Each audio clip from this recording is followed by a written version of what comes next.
Tenés que ser parte del cambio, de ese cambio que querés ver en nuestro Paraguay. Y bueno, una vez más estamos acá en Rompecabezas, juntando las piezas de este gran rompecabezas que es Itaipú para nuestro país. Un rompecabezas increíblemente importante. Y hoy tenemos la presencia del ingeniero Ricardo Canese, que es una de las personas que más cantidad de piezas tiene de todo lo que fue la historia de Itaipú. Profesor ingeniero Ricardo Canese, muy buenas noches y realmente un placer tenerlo acá, profesor. El placer es mío, Pedro, realmente una gran satisfacción y bueno, estamos acá para explicar lo que corresponde. Fantástico. Querría comenzar, si te parece, profesor, con el tema de los primeros tiempos de Itaipú. Yo sé que fuiste una de las personas más críticas al tratado. Sí. Y como tarde o temprano esto se va a tener que revisar para mejorar para ambos pueblos. Claro, claro. Entonces me gustaría comenzar preguntándote, ¿qué vos crees que le faltó al tratado? ¿Cuáles son los principales problemas? Y también el proceso. ¿Qué problemas tuvo el proceso? Claro, Pedro, bueno, primero una aclaración. Cuando se firma el tratado el 26 de abril de 1973, yo estaba en la Facultad de Ingeniería, estaba en quinto curso. Era secretario general del Frente Independiente de Estudiantes de Ingeniería, ¿no? Así es. Que estábamos en el centro estudiante, ¿no es cierto? Bueno, y se generó un debate que realmente todo estudiante de la facultad agarraba el tratado y comenzaba a debatir. Había círculos en todas las aulas, en los pasillos y hasta en las casas, por supuesto, ¿no? Bueno, quiero decir de que fue muy motivante ese despertar en la gente, cómo se interesaba por una cuestión nacional fundamental.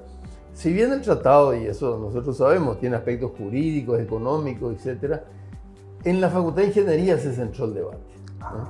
Qué interesante. Digámoslo claramente, porque claro, la gente decía, bueno, es una cuestión técnica, los estudiantes de ingeniería saben más, pero en realidad el centro de ingeniería también era el centro más contestatario en ese momento a la dictadura de Stroessner y donde había más libertades y también por ese prejuicio que es una cuestión técnica. O sea, de repente los estudiantes de Derecho que podrían haber participado en la parte jurídica se retrayeron bastante, o los de Economía, ¿no? Por decir dos áreas que podrían haber participado. Bueno, lo cierto es que ahí hubo un debate enorme, pero claro, estaba la prensa, estaban los partidos políticos, el Congreso mismo, ¿no? Fue un debate, claro, extraño inclusive, porque en plena dictadura un debate en ese momento con total libertad. Increíble, ¿verdad? Increíble, o sea, de hecho, y los editoriales de los diarios, que estaba La Tribuna y ABC Color, todos los días machacando sobre los defectos del tratado. El tratado de Itaipú, y nosotros decíamos como estudiantes de ingeniería, estamos a favor de Itaipú, pero en contra de los términos del tratado. Y realmente la historia nos dio la razón en muchos aspectos. O sea, no definía, por ejemplo, cuál iba a ser la moneda. Se decía que se iba a pagar la moneda disponible, que entendiblemente era la moneda brasileña. Eso se corrigió por nota reversal en ese mismo 1973, a fin de año. Se establecía, por ejemplo, de que por cuestiones de seguridad podrían intervenir las fuerzas tanto de Brasil como de Paraguay en el área de Itaipú. Bueno, después también se aclaró ese punto. ¿Se aclaró o se sacó? No, se aclaró. Se aclaró. La nota reversal nos decía que cada fuerza de seguridad puede intervenir en el territorio de su soberanía, ¿no? O sea, Okay. esa es la... Por suerte, Claro, por suerte. o sea, pero quiero decir, te doy dos aspectos que fueron modificados.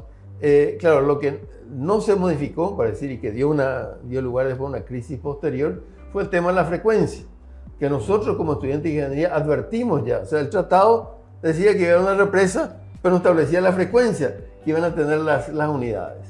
Y eso dio lugar a la crisis de la frecuencia del año 77, cuando había que definir qué unidades generadoras en qué frecuencia se iban a construir. Bueno, que fue, si no me equivoco, yo me acuerdo, porque yo era una criatura, era un adolescente como máximo, ¿verdad? Que fue el único debate televisivo de la historia de la dictadura, ¿verdad? Sí, así fue. Y fue por Canal 9. Canal 9, que era el único canal que existía, no existía otro canal. Un debate histórico que aunque uno no entendía, por lo menos todos aprendimos lo que era un debate. Sí. Increíble el legado que tuvo la Facultad de Ingeniería, el Centro de Estudiantes de Ingeniería, para la sociedad paraguaya que no estaba... desde siempre el paraguayo no tenía el hábito de debatir. A los balazos... Claro. Sí, así. Y a las apresadas. Claro.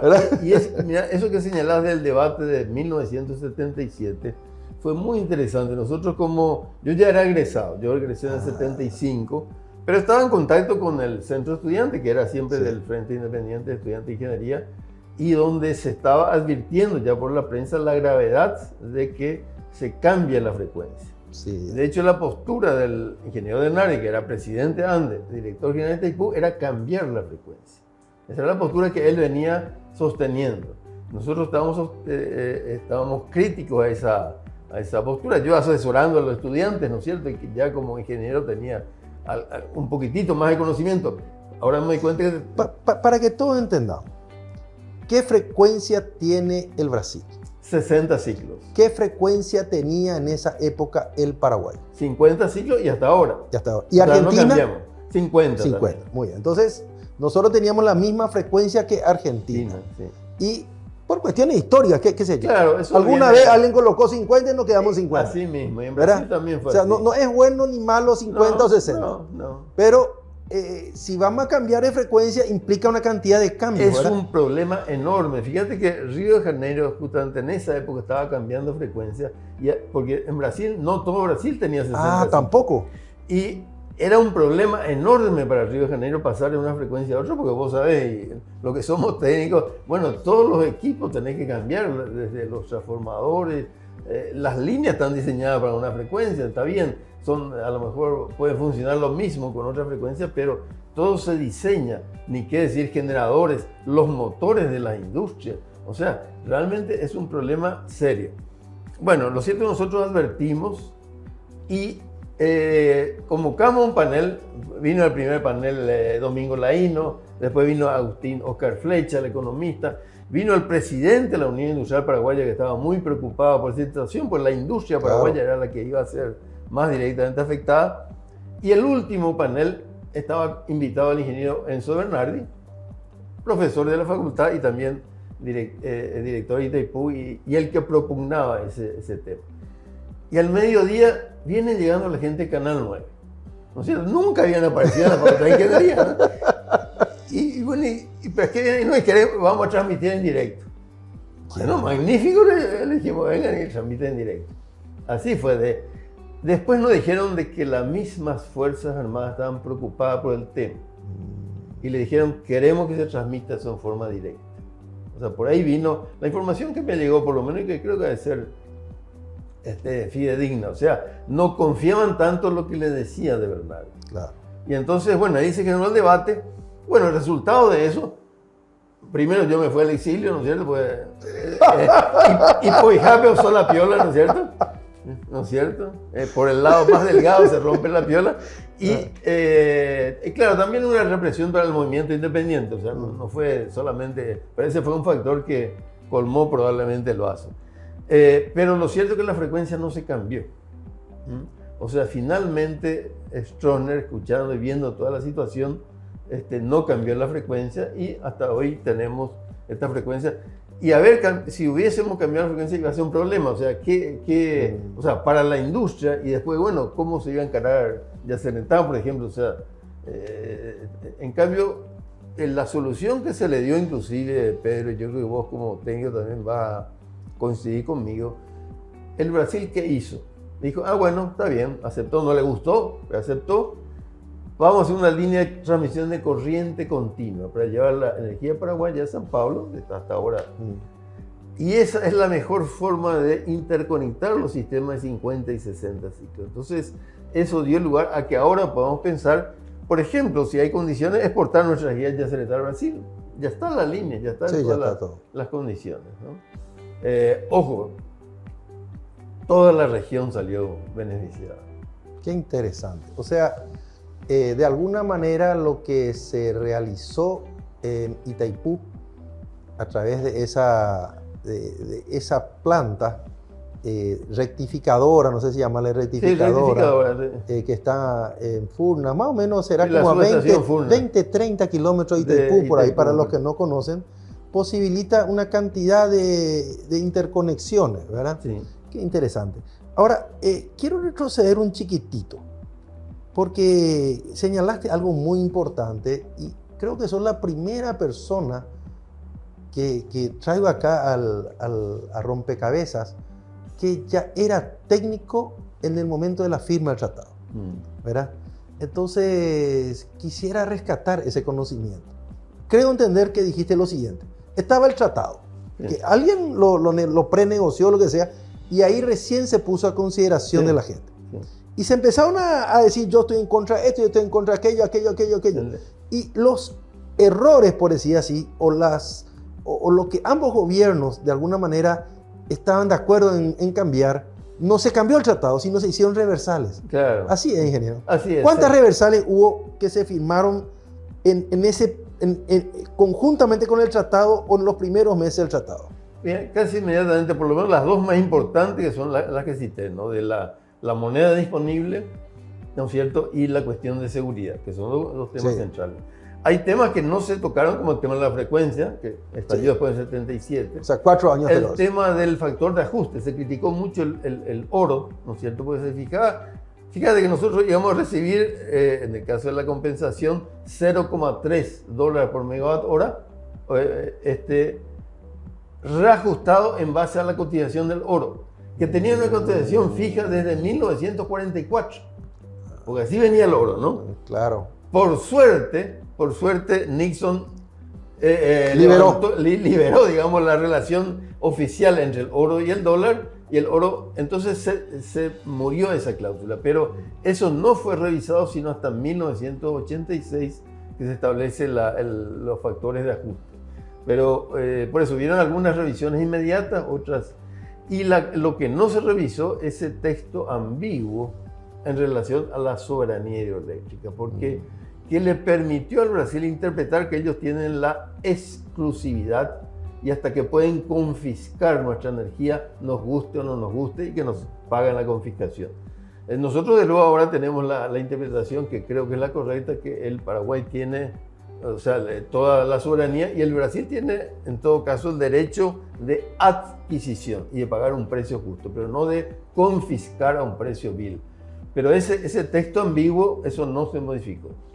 Esta interpretación que estás diciendo está basado en el acta de Foz de Iguazú, ¿verdad? Claro, basado en el acta de Foz de Iguazú. Que de alguna manera se cita. Claro, que está en el preámbulo del tratado, claro. Y debe ser tomada en consideración. Y después el acuerdo Lugo-Lula del 2009, que establece claramente que la ANDE, no un particular, la ANDE, puede exportar al mercado brasileño la energía de Itaipú que no consume. A precio de mercado, por supuesto, al mercado brasileño, y desde el 2023 a terceros países. Entonces, ese acuerdo, y esa es otra cuestión, los presidentes interpretan el tratado, no es que modifiquen, interpretan. Entonces, nosotros por lo menos consideramos que lo que hicieron Lugo y Lula fue una interpretación, que el Paraguay siempre tuvo soberanía, bueno, y que la ANDE puede entonces exportar a precio de mercado al Brasil. Todavía no lo ha hecho, ¿no es cierto? Todavía no lo ha hecho, pero creo que a partir del 2023 eso ya va a ser inevitable. Claro, porque por suerte para el Paraguay, Lula va a ser presidente y sí, a pesar de que hay políticas de Estado, en este caso particular, por lo menos el gobierno anterior desconocía todo lo que hizo el anterior, ¿verdad? Claro. El gobierno brasilero, digo yo. Y bueno, vamos a tener una oportunidad entonces interesante. Vamos a tener, Pedro, una gran oportunidad en el 2023 porque, claro, yo creo que si hubiera estado Bolsonaro, lo mismo, tendríamos que tener un gobierno patriótico y defender, claro, pero obviamente con Bolsonaro es mucho más difícil.